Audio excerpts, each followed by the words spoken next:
Halo semua, kembali lagi di channel Cara Fajar. Kita masih melanjutin pembahasan kita eh, yang ngebahas tentang Laravel, masih di dalam playlist Laravel ya. Dan di video kali ini kita udah masuk video yang ke-9 setelah sebelumnya kita udah ngebahas Laravel di 8 video sebelumnya. 8 video itu udah ngebahas tentang cara install Laravel, roots, Blade Template Engine, env configuration, database migration, model controller view, database header, dan factory menggunakan Faker. Nah, di video kali ini aku bakal ngebahas perbedaannya bakal ngebahas tentang yang berkaitan dengan query atau baris kode yang berkaitan dengan database ya. Jadi kalau kalian tahu aktivitas CRUD atau create, update, delete data menggunakan query. Nah, di Laravel ini sebenarnya ada tiga cara query, yaitu yang pertama raw query, DB query, dan Eloquent ORM. Kita singkat aja Eloquent. Nah, aku udah bahas singkat di video sebelumnya, aku nggak tahu video keberapa, lupa. Yaitu sebisa mungkin kita jangan pernah pakai raw query karena rentan di SQL injection. Jadi karena raw query itu rentan, di video ini kali ini aku nggak ngebahas tentang raw query, aku bakal ngebahas tentang tentang query builder dan Eloquent serta perbandingan dalam penggunaan dua hal tersebut untuk berinteraksi dengan database. Oke, nggak usah berlama-lama, kita mulai tutorialnya sekarang. Untuk memulai video tutorial kali ini, kalian bisa buka project kalian menggunakan text editor kalian. Sekali lagi, aku saranin silakan buka project kalian menggunakan Visual Studio Code. Kenapa? Karena VS Code ini udah berulang kali aku bilang bagus, gampang makainya, dan menurut aku kayak powerful gitu. Apalagi banyak extension yang ngebantu kita dalam ngoding. Contohnya aja kayak di video sebelum yang aku bikin, yaitu extension untuk programmer Laravel, itu ngebantu banget kalau kita pakai extension itu di VS Code. Kalau kalian belum nonton video itu, silahkan nonton dulu, karena itu ngebantu banget kita dalam ngoding ini. Jadi kalian nggak bakal bingung aku ngapain nanti, karena di video tentang extension Laravel itu udah aku jelasin. Oke, back to the topic. Kalian buka dulu project kalian. Yang perlu kalian buka filenya untuk sementara ini adalah ke folder roots, terus buka yang web. Lihat dulu ini kalian. Untuk di video kali ini aku mau menggunakan students ini untuk nyoba antara query builder dan Eloquent. Jadi aku bakal menggunakan students karena students menggunakan student controller, jadi kita buka juga file student controller, ada di app http controllers dan student controller. Jadi kita bakal fokus di sini untuk video kali ini. Oke, terus kalau kalian mau ngelihat dokumentasinya, kalian bisa buka website resminya Laravel. Untuk Eloquent, kalian bisa ke menu Eloquent ORM, terus lihat di Getting Started. Untuk query builder, kalian bisa ke menu database, terus pilih yang query builder. Nah, untuk teorinya kalian bisa baca sendiri di sini. Oke, sebelum kita masuk, aku mau ngasih tahu dulu dari sudut pandang pengalaman aku, antara query builder sama antara Eloquent, mana sih yang lebih susah? Menurut aku dulu, waktu pertama kali menggunakan Laravel, aku anggap lebih susah make Eloquent. Kenapa? Karena Eloquent itu udah banyak fungsi-fungsi bawaan, udah dibikin ya fungsi bawaan, sehingga kita tinggal make doang. Nah, tinggal make doang itu berarti kan kita harus apalin untuk mendapatkan make apa, untuk create data make apa, untuk update make apa.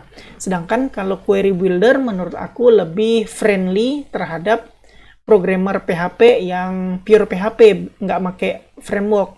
Kayak kalian ingat kalau kalian mau nyimpen database kan pakai insert into bla bla bla, terus kalau mau dapetin data dari database pakai select bintang from table ini, where ini, kan begitu. Nah, untuk query builder itu kayak begitu, lebih friendly karena lebih mirip dengan query PHP biasa dibandingkan dengan Eloquent yang lebih praktis, lebih singkat, dan kita sebagai programmer baru yang baru megang framework Laravel belum tahu nih. Nah, itu bakal ngebingungin ketika menggunakan Eloquent. Nah, maka dari itu aku bilang tadi, dari sudut pandang aku, lebih gampang menggunakan query builder. Walaupun lebih gampang menggunakan query builder, disarankan kalian kalau udah menggunakan Laravel ini, silakan menggunakan Eloquent karena lebih singkat dan lebih cepat pengerjaannya karena udah dibikinin kayak yang aku bilang tadi, fungsi-fungsinya itu udah dibikinin. Jadi untuk mendapatkan data, daripada kalian select bintang from table ini, where ini, menggunakan Eloquent kalian cuman panggil modelnya, terus panggil get, udah dapat lebih singkat, lebih cepat. Kayak begitu. Oke. Kayak begitu aja perbedaan antara query builder dan Eloquent secara teori. Kita bakal mulai perbedaannya dalam prakteknya dalam praktek di bagian CRUD data. Ada yang lupa aku sampaikan, kalau video tutorial ini kita nggak bakal bikin view page, atau kita nggak bakal bikin tampilannya, karena kita cuma mau perbandingkan antara Eloquent dan Query Builder dalam CRUD. Jadi kita nggak bikin web view-nya, kita cuma menggunakan DDAM aja untuk melihat hasilnya. Kalian ingat ya, DDAM pakai function dd. Oke, kita bakal pakai itu.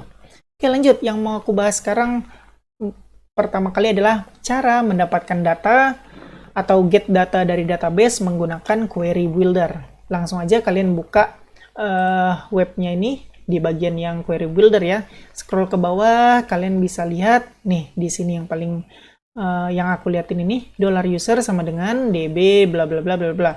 Nah, ini merupakan struktur penulisan Query Builder untuk get data dari database. Kalian lihat DB ini merupakan facades nih dari Laravel untuk bisa menggunakan Query Builder, yang mana DB ini bakal kayak requirement untuk menyambungkan ke database kita.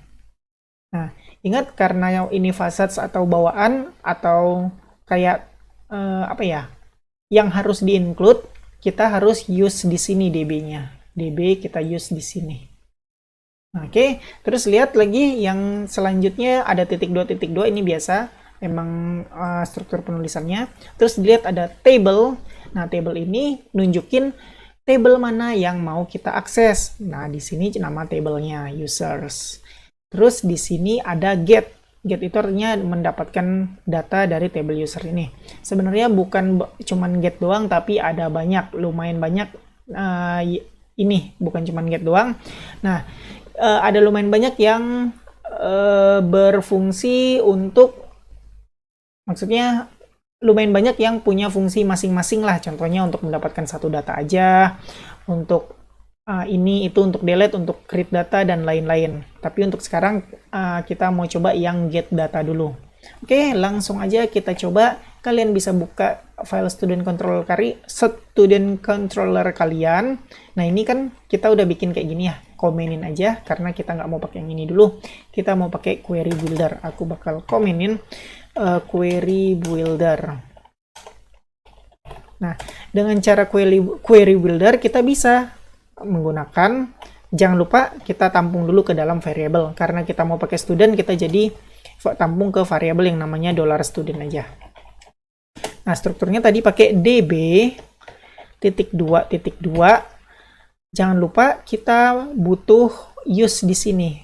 Kalau kalian udah nonton video aku tentang extension itu, kalian bisa pakai cara klik kanan, terus mana dia, import class aja. Nah, otomatis diimportin.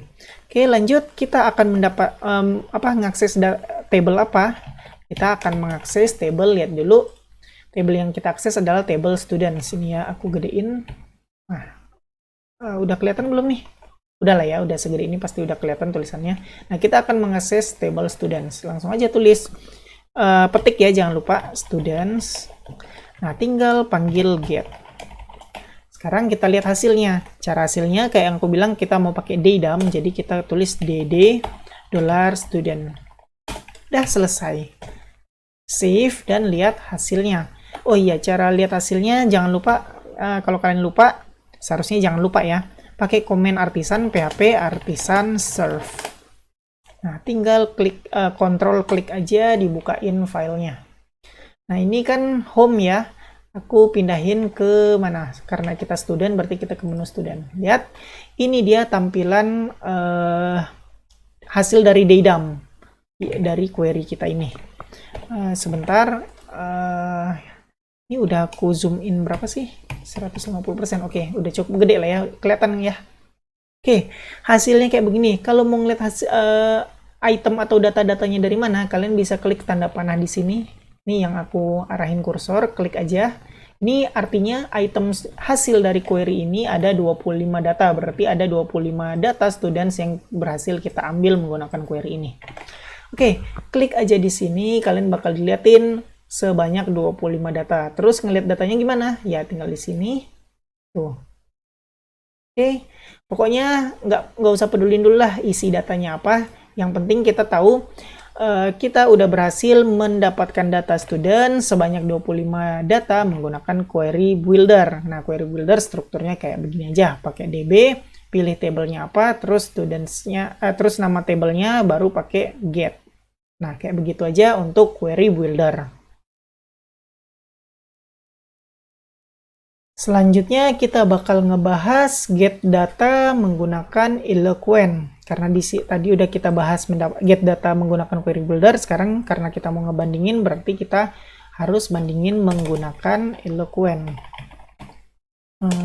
Eloquent kayak begini. Nah, untuk Eloquent gimana? Aku komenin aja dulu ya, aku komenin supaya kalian bisa ngeliat emang benar udah works. Ini kosong. Oke, sekarang kita kerjain yang Eloquent. Untuk Eloquent gimana sih cara penulisannya atau struktur penulisannya? Sama aja, yang pertama kali kita harus tampung ke sebuah variabel.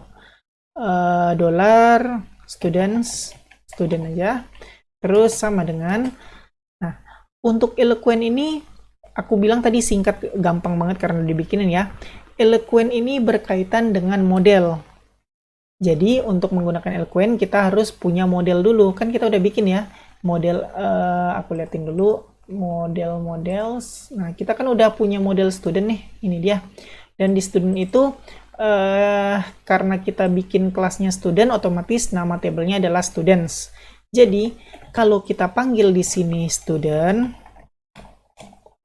otomatis kita udah manggil table yang namanya students. Dah. Terus apa? Karena kita mau ngedapetin data, kita bisa menggunakan all. Udah selesai. Kayak begini doang Eloquent untuk mendapatkan data. Simple banget ya. Kalau query builder lumayan panjang, panggil table, sebut nama tabelnya, terus pakai get. Sedangkan kalau Eloquent tinggal panggil modelnya, terus all. Nah, kita coba hasilnya. Benar nggak sih? Tadi kan query builder hasilnya 25 data. Seharusnya Eloquent juga 25 data. Oke, aku uncomment. Kita DDAM student hasilnya gimana? Udah aku save dan refresh. Hasilnya sama. 25 juga. Tuh. Tapi kalau kalian lihat, ini kalau Eloquent agak lebih lengkap. Karena Eloquent kan model. Jadi semua tentang model itu dikeluarin di DDAM-nya. Tuh, table, dikasih tahu tabelnya ternyata students, primary key-nya, ID, dan lain-lain.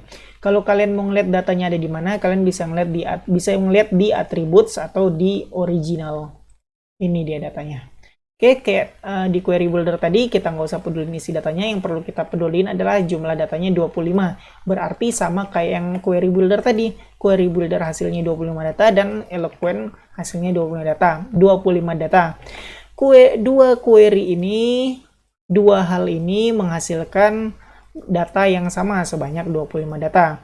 Jadi dua ini nggak masalah sebenarnya kalian mau menggunakan yang apa, tapi sekali lagi aku kasih tahu silakan biasakan menggunakan Eloquent. Nah, jadi udah kebukti ya.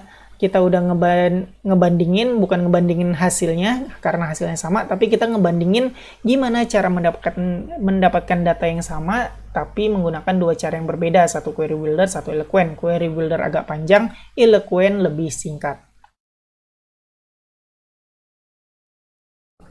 Selanjutnya kita bakal ngebandingin query builder dengan Eloquent dalam hal menginsert data ke database. Sebenarnya nggak terlalu beda jauh sih antara Eloquent dan query builder penulisannya, cuman yang ngebedain untuk Eloquent lebih simple dan lebih singkat aja karena udah dibikinin contohnya yang kayak ini sama ini.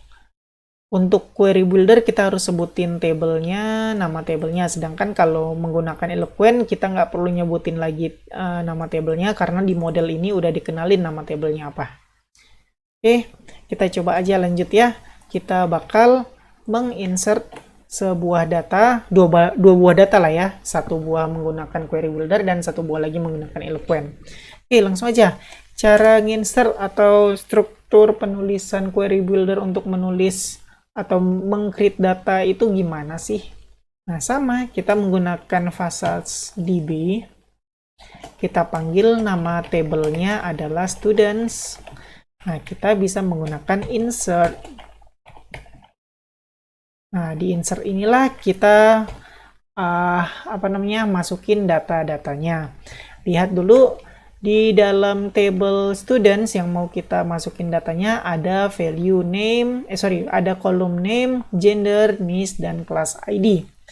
Nah, kalau kita mau masukin data ini, kita harus sebutin juga data yang mau dimasukin ke database lewat sesuai nama kolomnya harus sama dengan yang kita kirim. Oleh karena itu kita harus ngisi kayak begini. Bikin pakai array, aku ini ya enterin aja biar agak rapi. Kita panggil nama kolomnya name, aku bakal pakai namanya query builder kayak begini aja. Terus kita kasih koma, kita panggil lagi gender, kita laki-laki aja. Gender ini string ya, aku lupa strukturnya. Oh ya, varchar, berarti harus pakai petik laki-laki. Terus untuk NIS kita juga string asal-asalan aja, 02, 02, 0 bla bla bla. Terus 1, 2, 3, 4, 5, 6, 7, 8. Kelebihan 1 ya. Kita samain aja kayak yang udah-udah yaitu 7 NIS-nya. Terus lanjut class ID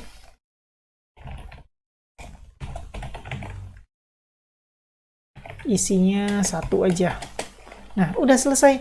Kayak begini aja query builder untuk insert data. Kita coba jalanin ya. Untuk insert data langsung aja kita refresh halamannya. Refresh, oke. Udah berhasil, nggak ada error. Kita lihat di database kita. Udah masuk nggak sih data baru? Ini kan 25 yang terakhir. Kita refresh. Sebentar, ada datanya. Oh, udah masuk kok. Kita show all dulu. Di show all ternyata udah ada 26 data sesuai yang kita isiin. Query builder, laki-laki, NIS-nya segini, dan class ID-nya 1. Kita udah berhasil menginsert data menggunakan query builder. Jadi kayak gini aja singkatnya. Sekarang gimana dengan create data atau insert data menggunakan Eloquent? Nah, ini aku komenin dulu. Dengan Eloquent nggak jauh beda dengan ini sih. Dengan query builder, karena kita cukup ngasih panggil nama modelnya. Terus udah ikutin aja create. Nah, kayak begini. Sama. Nah, ini kita copy paste aja dengan cepat dan ganti value-value-nya ini jadi Eloquent. Terus ini perempuan, ini angkanya 33 dan ini class ID-nya 2. Udah kayak begini aja. Jadi kalian bisa lihat ya, kalau dibandingin ini query builder, ini Eloquent. Nggak ada bedanya secara struktur. Yang bisa dilihat paling DB kalau query builder manggil ini, sedangkan kalau Eloquent manggil nama modelnya. Oke, kita coba aja jalanin dengan menggunakan refresh. Seharusnya nggak error. Oh, ada error. Apa dia? Add name to variable property allow. Oh, ternyata kita belum allow mass assignment di model. Nah, ini harus ada pengetahuan sedikit tentang model ya kalau pakai Eloquent. Nah, kita belum pakai variable di sini. Jadi di sini kita harus pakai aku agak lupa variable kayak mana ya. Aku nyontek dulu. Oh, protected. Oke, di depannya ada protected, terus $variable. Nah, kita isiin apa aja yang bisa diisiin. Kalau ini ya tadi ya. Ya betul. Kita isiin deh. Kan ini bingung mau ngisiinnya bagaimana. Sekarang karena kita menggunakan Eloquent, kita harus ngisiin. Kita harus kasih tahu kolom-kolom yang bisa diisi apa aja. Karena kita ngisinya di sini name, gender, niche, dan class ID, berarti 4 hal ini harus bisa fillable. Berarti kita harus daftarin di sini.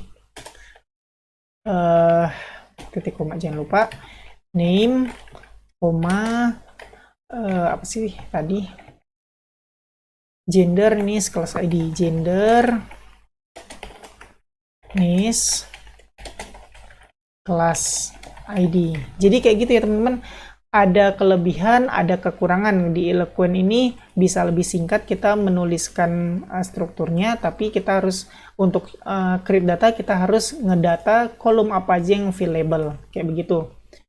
Kekurangannya mungkin harus agak repot nulis di fillable, tapi kelebihannya nulis bisa lebih singkat, nulis query-nya. Oke, seharusnya sih udah nggak error. Kita coba save dan refresh. Udah nggak error. Kita lihat isi database-nya yang terakhir adalah 26 query builder, kita refresh, hasilnya ada 28. Oh, astaga, aku lupa komen ini, jadinya 2 kali keisi deh. Oke, nggak apa-apa, nggak usah dianggap, kita langsung aja lihat yang ke-28. Berarti udah berhasil kesimpan, namanya Eloquent, perempuan, niche-nya segini, dan kelas ID-nya 2. Jadi sama aja.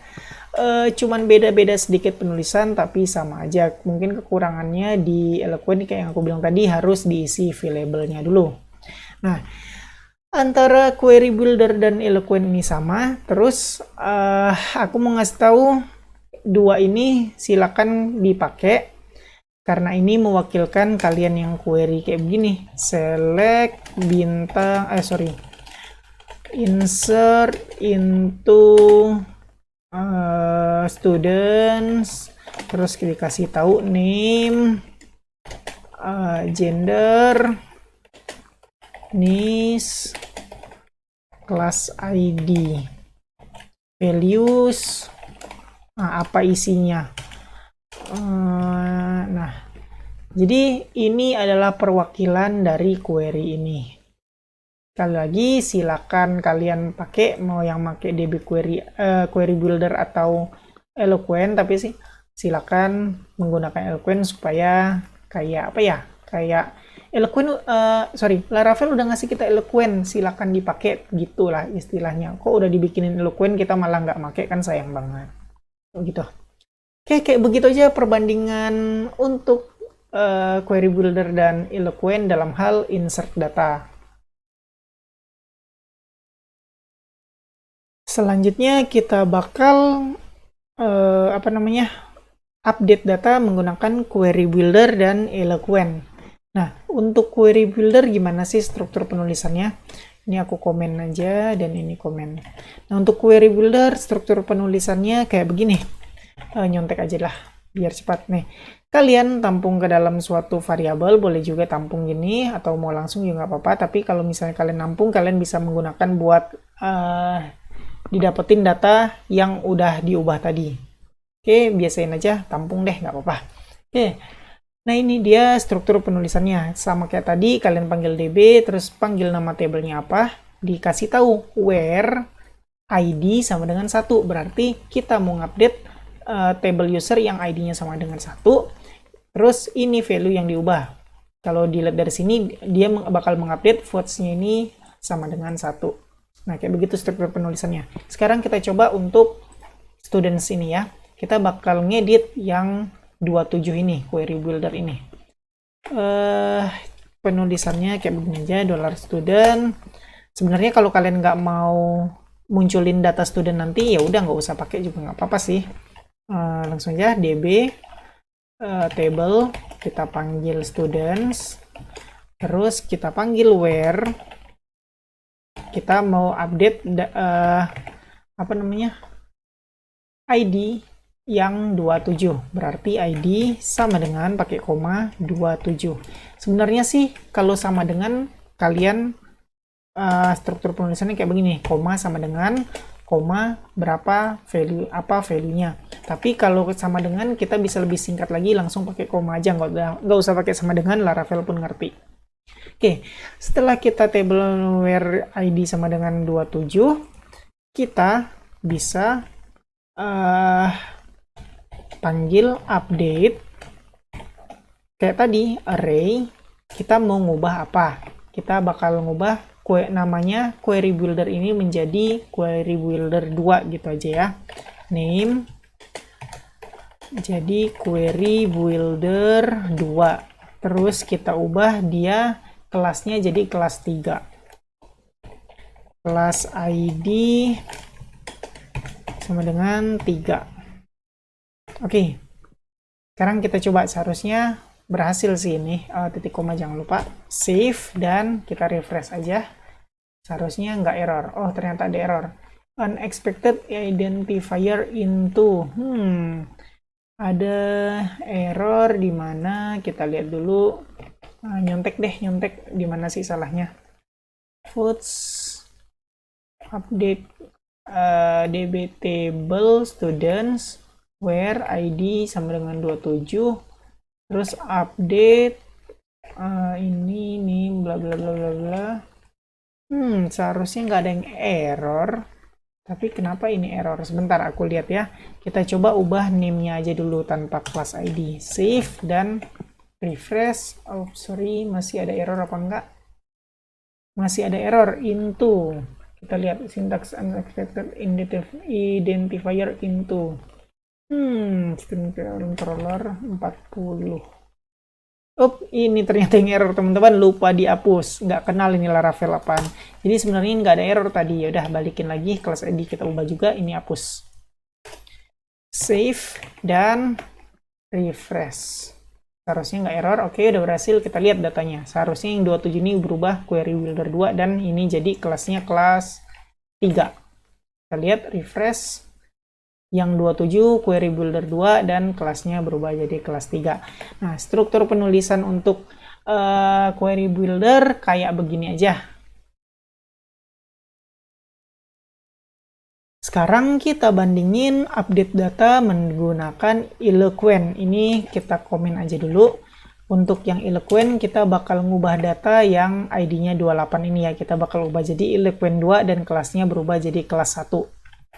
Oke, kita bakal mulai dengan memanggil modelnya student. Nah, di sini kan kalau query builder kita pakai where ID sama dengan 27. Nah, kalau pakai Eloquent kita nggak usah repot-repot pakai where segala macam, kita bisa pakai find or fail atau find aja nggak masalah. Kita panggil apa? ID-nya. ID-nya adalah 28. Oke lah, biar singkat aku pakai find aja deh, biar kalian bisa ngeliat perbedaan signifikannya lebih singkat Eloquent. Sebenarnya kalian bisa baca lebih lanjut ya, find apa perbedaan find dan find or fail. Aku nggak membahas di sini, mungkin nanti bakal dibahas ketika bikin datanya. Tapi sekarang karena mau ngebandingin doang, jadi aku nggak ngebahas. Oke, kita minta student ini ditemukan datanya yang ID-nya 28, terus kita mau update. Nah, yang diupdate kayak sama aja penulisannya, update name kita ganti jadi Eloquent 2. Terus kelas ID kita ganti jadi kelas berapa? Kelas 1. Save. Nah, ini titik koma jangan lupa, save dan seharusnya nggak error, refresh. Nggak error, sekarang kita lihat. Ini Eloquent dan kelasnya 2. Kalau aku refresh, harusnya berubah Eloquent 2 dan kelasnya 1. Tuh, jadi lebih gampang tuh. Kalian lihat, ada perbedaan penulisan ya. Ini yang Eloquent lebih singkat, find doang, sedangkan ini pakai where ID, bla bla bla bla bla bla. Sebenarnya Eloquent juga bisa pakai where ID, tapi karena di sini bisa lebih singkat, kita bisa pakai find aja biar lebih cepat ngodingnya. Next-nya ada delete menggunakan query builder dan Eloquent. Sebenarnya untuk delete ini hampir sama kayak update. Ini aku komenin. Nah, untuk ini, untuk delete di query builder sama aja. Panggil DB, panggil nama table-nya, students. Terus tinggal where juga. Data apa yang mau kita hapus. Coba aku bakal ngapus yang ID-nya 27. Udah, tinggal panggil delete. Udah selesai untuk query builder delete. Kita coba ya. Save dan refresh. Ini 27 masih ada datanya. Refresh harusnya nggak error. Oke. Kita juga refresh di sini. 27 udah kehapus tuh. Nah, kayak begitu. Jadi untuk delete hampir sama, cuman yang terakhirnya yang kita bedain. Kalau update kita pakai update, kalau ngapus kita pakai delete. Kayak begitu aja. Sekarang gimana cara ngedelete data menggunakan Eloquent? Kalau DB query, aku kebiasaan manggilnya DB query terus. Kalau query builder aja hampir sama dengan update, berarti Eloquent juga hampir sama. Kita panggil modelnya, kita find lagi, ID-nya 28, ini titik 2-nya kurang 1. Find 28, terus kita delete. Udah kayak begitu aja. Jadi hampir sama dengan update. Habis di find, di delete. Kayak begitu. Kita coba save, dan seharusnya sih nggak error. Ini 28 masih ada ya. Aku refresh, nggak error. 28 kita refresh, dan 28 udah hapus di sini. Jadi kayak gitu aja sih. Antara query builder dan Eloquent hampir sama penulisannya, delete dengan update. Nah, dua hal itu hampir sama. Penulisannya yang satu pakai update, terus isiin update-nya apa aja. Yang satu lagi tinggal delete. Udah gitu. Yang penting kalau kalian mau nge-delete data, kalian harus kasih tahu where ID-nya apa. Kalau kalian nggak kasih tahu where, maka semua data di students bakal ke delete. Sama kayak yang ini, yang Eloquent. Kalau kalian nggak pakai find, langsung delete kayak begini aja. Nah, kalian semua data yang di table student bakal kehapus. Pastikan kalian pakai find untuk mendapatkan data mana yang mau dihapus. Kayak begitu. Ya, segitu aja pembahasan video kali ini. Kita udah ngebahas perbedaan penggunaan query builder dan Eloquent dalam hal CRUD data. Jadi bisa disimpulin, Eloquent itu lebih singkat dan lebih ringkas penulisannya. Ya, sekarang karena baru CRUD aja kelihatan sedikit banget perbedaan singkat penulisan ya, perbedaan singkat penulisan antara query builder dan Eloquent. Nanti kalau kalian udah digging deeper atau udah dalam menyelam ke dalam Laravel dan menggunakan butuh query yang banyak, nanti bisa deh kelihatan perbedaannya. Menggunakan Eloquent singkat banget, terus ada banyak juga kayak helper-helper yang dibikinin sama Laravel yang bisa kita gunakan kalau kita pakai Eloquent. Beda dengan query builder, kita agak repot harus ngetik sendiri, sedangkan kalau Eloquent udah disiapin, kita tinggal panggil-panggil aja fungsinya. Nah, mulai dari video ini sampai selanjutnya, kalau kita ada berkaitan dengan database di playlist video ini, kalau ada berkaitan dengan database, aku bakal menggunakan Eloquent. Aku nggak pakai query builder. Jadi silakan kalian ikutin aja menggunakan Eloquent. Kayak begitu. Oke, kayak begitu aja video kali ini. Semoga bermanfaat dan bisa menambah pengetahuan kalian lagi. Oke, kayak biasa, buat kalian yang suka sama video ini silahkan di like. Buat kalian yang udah nonton video ini tapi belum subscribe, silahkan di subscribe dulu, terus hidupin notifikasinya supaya kalau aku upload video baru, kalian dapat notifikasi dan bisa langsung nonton video terbaru tersebut. Buat kalian yang ngerasa video ini berguna dan bermanfaat, silahkan share sebanyak-banyaknya supaya teman-teman kalian tahu juga tentang video ini dan mendapatkan manfaatnya. Makasih udah nonton video ini sampai selesai, kita ketemu lagi di video selanjutnya.